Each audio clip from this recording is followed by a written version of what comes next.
일일 시사권장량 채워가세요. 골고루 담았습니다.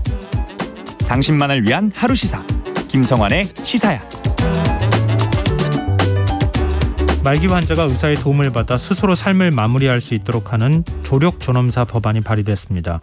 이번 법안 발의로 웰다잉, 즉 품위 있는 죽음에 대한 사회적 논의가 더욱 활발해질 것으로 보이는데요. 오늘 인터뷰 시간엔 정계 은퇴 후 웰다잉 문화운동 공동대표를 맡고 계신 원혜영 전 국회의원 연결해서 얘기 나눠보도록 하겠습니다. 안녕하십니까? 안녕하세요. 원혜영입니다. 네. 정치인으로 기억하고 계신 청취자분들이 꽤 많으실 것 같은데요. 웰다잉 전도사라고 하면 다소 좀 어색하실 것 같아요.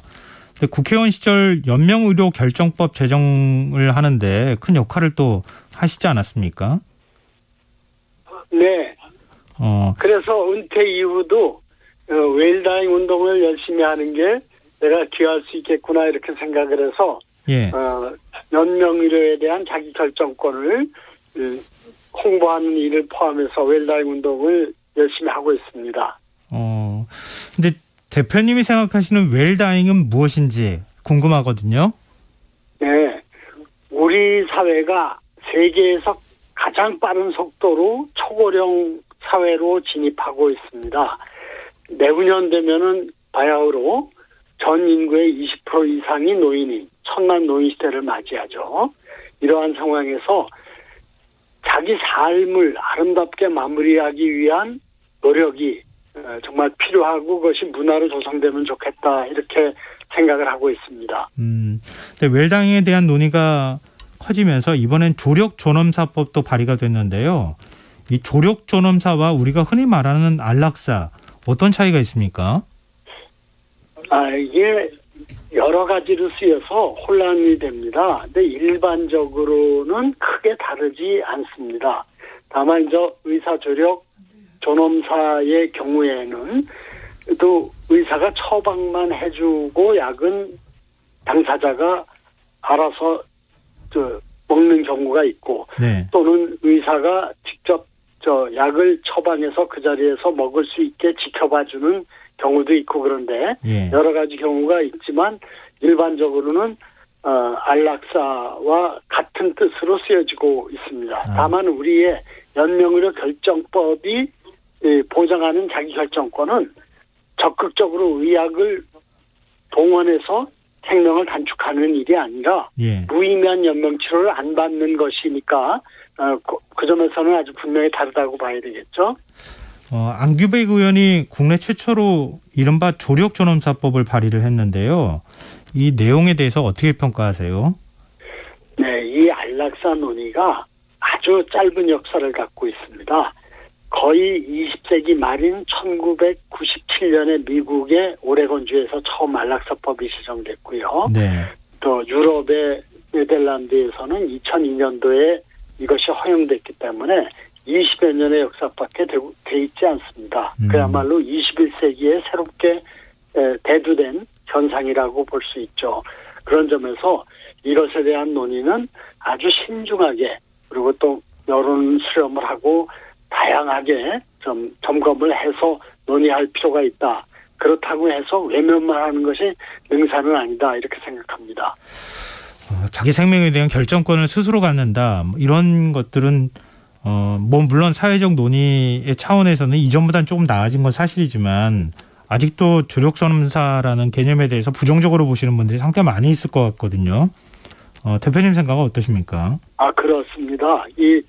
지금 안락사, 의사조력 존엄사 이런 것을 바로 추진하는 것 이전에 현재 법으로 만들어져 있는 연명의료에 대한 자기 결정권을 보장하는 법이 제대로 좀 활성화되어 있지 않습니다. 이제 겨우 100만 좀 넘는 분들이 사전 연명의료 의향서를 등록을 했고요. 예. 그런 상태에서 지금 또 이거 법에 의해서 연명의료 의향서를 등록을 받을 수 있는 데가 보건소인데 보건소들도 많은 데가 이 업무를 하고 있지 않습니다. 그래서 연명의료 결정법이 활발하게 실천될 수 있도록 하고 또 연명의료 결정법에서 허용되는 무의미한 연명의료를 안 받을 수 있는 것 중에 아직도 허용되고 있지 않은 게 인공 영양 공급 같은 것은 지금 내가 결정할 수 없게 돼 있습니다. 이런 대상 종목도 확대하고 이런 일들이 우선 되면서 안락사 문제는 신중하게 또 폭넓게 각계 의견을 수렴해서 논의할 필요가 있다고 생각합니다. 네, 연명치료 중단을 환자 스스로가 동의를 했다 하더라도 가족이 만약에 나중에 가서 동의하지 않으면 연명치료를 중단할 수가 없다고 하더라고요. 근데 지금은 법이 제가 제정한 법이 연명의료에 대한 자기 결정권을 보장하는 법이기 때문에 네. 그 의사를 확실하게 해놓으면은 우선적으로 존중이 됩니다. 그전에는 이 의사가 분명하게 전달이 안 됐고 또 전달을 했더라도 법에서 허용하지 않았기 때문에 연명의료를 내가 결정할 수 있는 게 잘 안 됐는데 지금은 사전 연명의료 의향서를 등록해놓고 내 뜻을 명확히 밝히면 병원에서 존중하도록 그렇게 되어 있습니다. 그렇군요. 네, 최근 서울대병원 연구팀 조사 결과를 보면 국민 10명 가운데 약 8명은 안락사와 의사조력 자살에 찬성한다. 이렇게 답을 했습니다.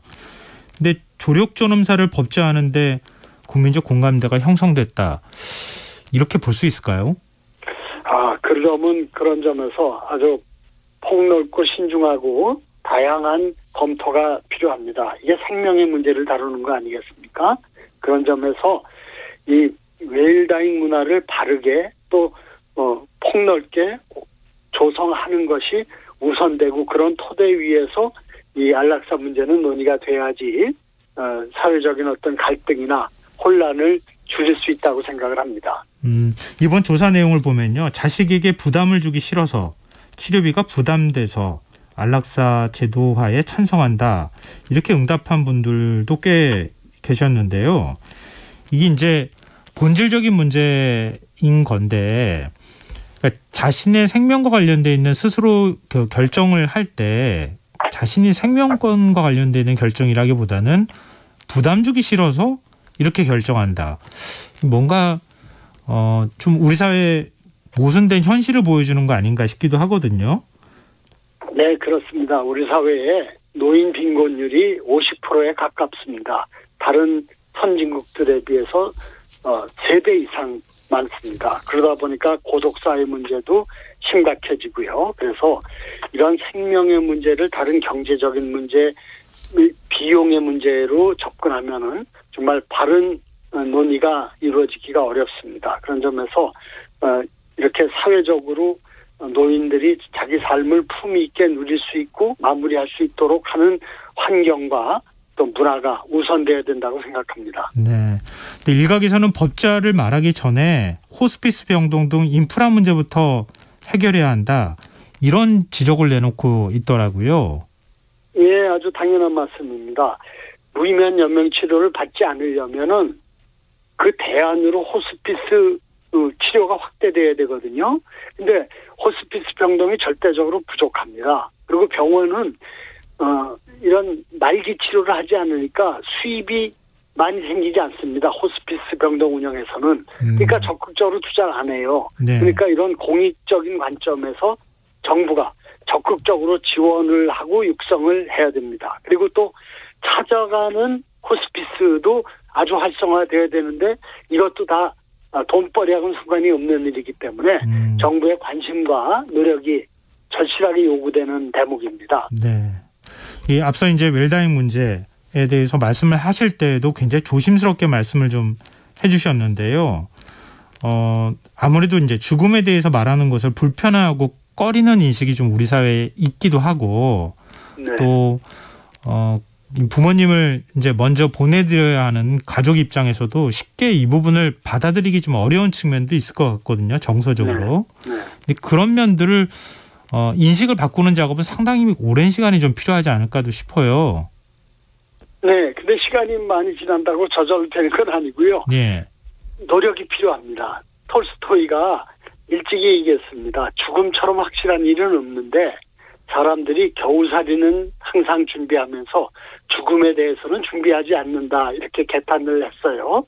죽음은 우리가 외면할 수 없는 결과입니다. 그런 점에서 내가 스스로 내 죽음과 관련된 문제들을 잘 결정하고 실천함으로써 내 삶을 품위 있게 마무리하는 것, 또 가족과 사회의 갈등이나 부담을 줄이기 위한 노력이 웰다잉 문화라고 볼 수 있습니다. 꼭 필요한 일입니다. 네. 조력존엄사를 결정할 때요. 환자가 최종적으로 결정을 했다 하더라도 최종적으로 그걸 실행하는 누군가가 있어야 되지 않겠습니까? 그런 경우에도 제도화하고 또 그걸 받아들이는 것도 굉장히 좀 쉽지 않을 것 같거든요. 네.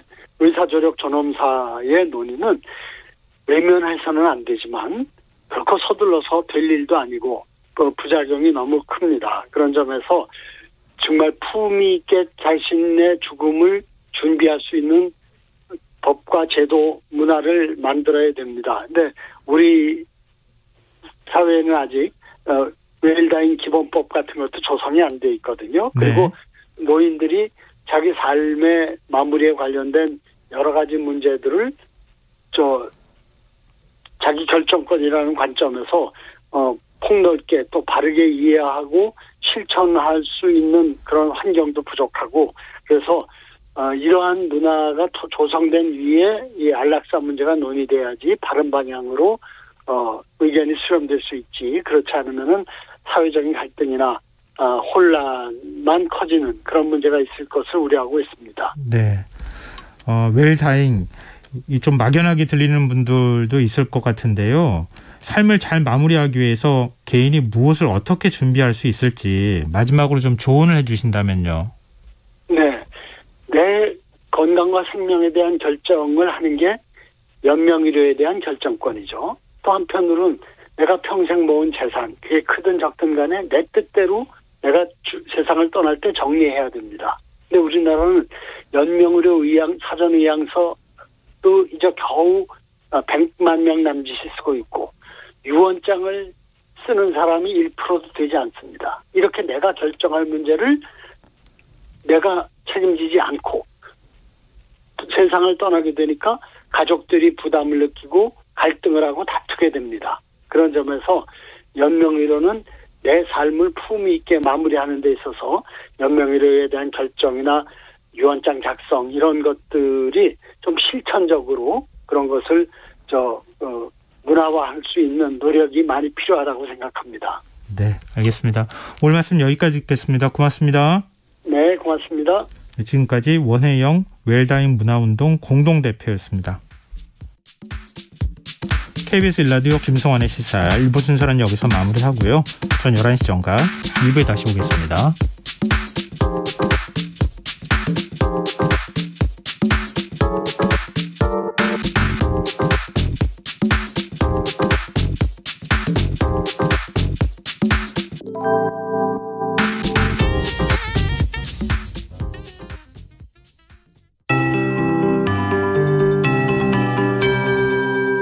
KBS 58분 날씨.